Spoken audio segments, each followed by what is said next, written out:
प्यारे बच्चों, आज हम पढ़ेंगे ल्हासा की ओर, जिसके लेखक हैं राहुल सांकृत्यायन।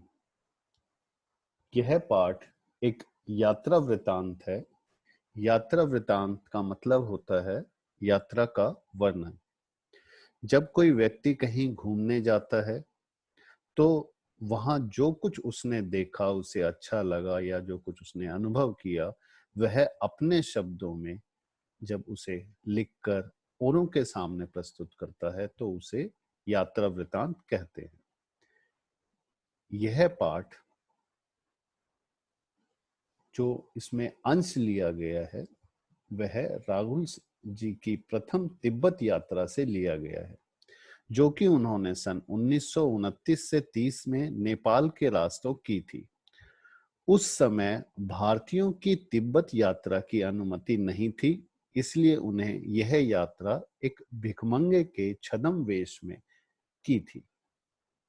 यानी कि भिखमंगे के, भिखारी के एक दिखावटी रूप में, वास्तविक भिखारी नहीं थे वे। उन्होंने दिखावे के लिए, औरों को जताने के लिए भिखारी का रूप धरा। इसमें तिब्बत की राजधानी ल्हासा की ओर जाने वाले दुर्गम रास्तों का वर्णन उन्होंने बहुत ही रोचक शैली में किया है। इस यात्रा वृतांत से हमें उस समय के तिब्बती समाज के बारे में भी जानकारी मिलती है। यहाँ पर मैंने पूरा पाठ संक्षिप्त रूप में यानी छोटे रूप में आपके सामने रखा है, तो अगर आप ध्यान देंगे तो आपको बहुत सी चीजें अपने आप स्पष्ट हो जाएंगी। पाठ में दो मुख्य पात्र हैं, लेखक यानी कि राहुल सांकृत्यायन जी और उनके मित्र सुमति। सुमति लेखक को मार्ग दिखाने वाला साथी गाइड है। वह मंगोल भिक्षु था जो कि बोध गया से लाए गंडों को स्थानीय लोगों में बांटा करता था। पाठ की मुख्य बातों पर आए तो पहली यात्रा में लेखक भिखमंगे के वेश में तिब्बत गया था, अर्थात लेखक ने एक यात्रा और की होगी जो कि उसने 5 साल बाद की थी। उस समय एक भद्र व्यक्ति यानी अच्छे संपन्न व्यक्ति के रूप में वो तिब्बत गए थे। जो लेखक ने रास्ता लिया था वह एकमात्र रास्ता था जो कि व्यापार के लिए यानी कि सामान खरीद बेचने के लिए जो प्रयोग किया जाता है, और जो सेना के सैनिकों के लिए आने जाने का रास्ता है वही लेखक ने भी चुना था। यात्रा के लिए इस रास्ते से गुजरने के लिए राहदारी टैक्स देना पड़ता था। राहदारी को टैक्स बोलते हैं। रास्ते में वहां पर कुछ छोड़े हुए, जिसके लिए पाठ में परित्यक्त शब्द का प्रयोग किया गया है, किले व मकान थे। यहाँ पर पहले सेना व लोग रहा करते थे जो उन्होंने अब छोड़ दिए। तिब्बती समाज की बात करें तो तिब्बत में जाति पाति व छुआछूत नहीं था, यानी भेदभाव वो नहीं करते थे। औरतें भी पर्दा नहीं करती थी।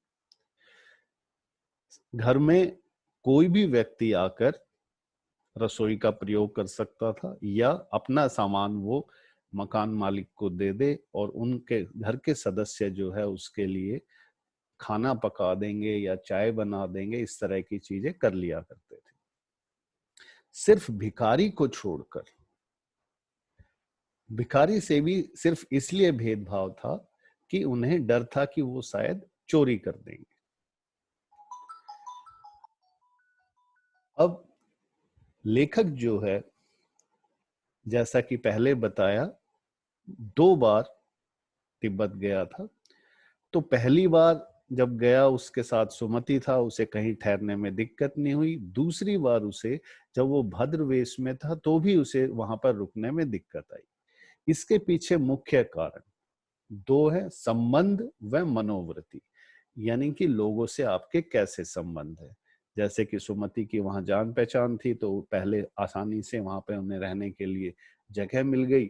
लेकिन अब समाज थोड़ा बदल चुका था। लोग छंग पीकर शाम को नशे में पड़े रहते थे।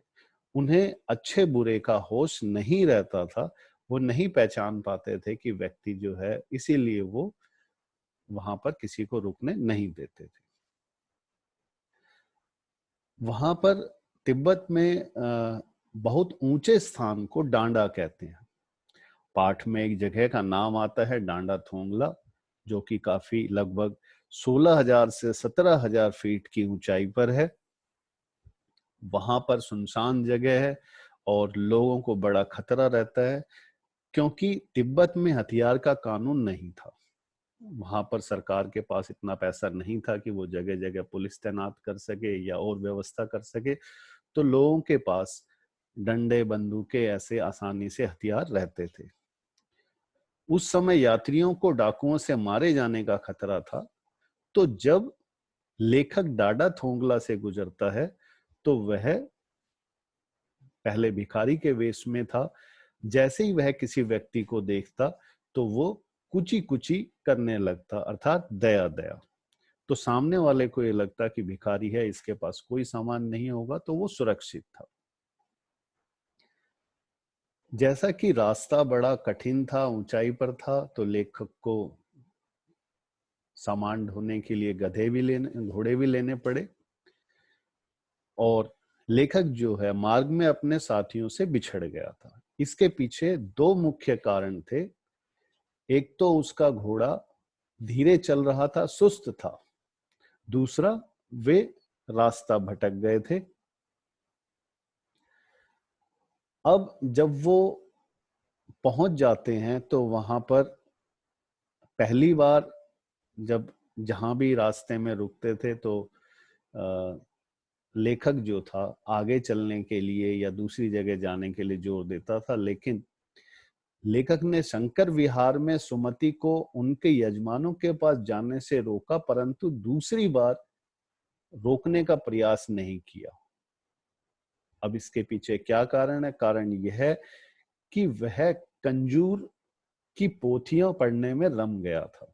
यानी वहां पर मंदिर के अंदर बुद्ध वचन, जो महात्मा बुद्ध ने जो बातें कही थी, उनका अनुवाद जो था, वो किताबें वहां पर रखी थी। उन्हें पढ़ने में लेखक को आनंद आ रहा था, इसलिए वह कहीं नहीं गया, ना ही उसने सुमति को जल्दी आने के लिए या आगे कहीं और जाने के लिए कहा।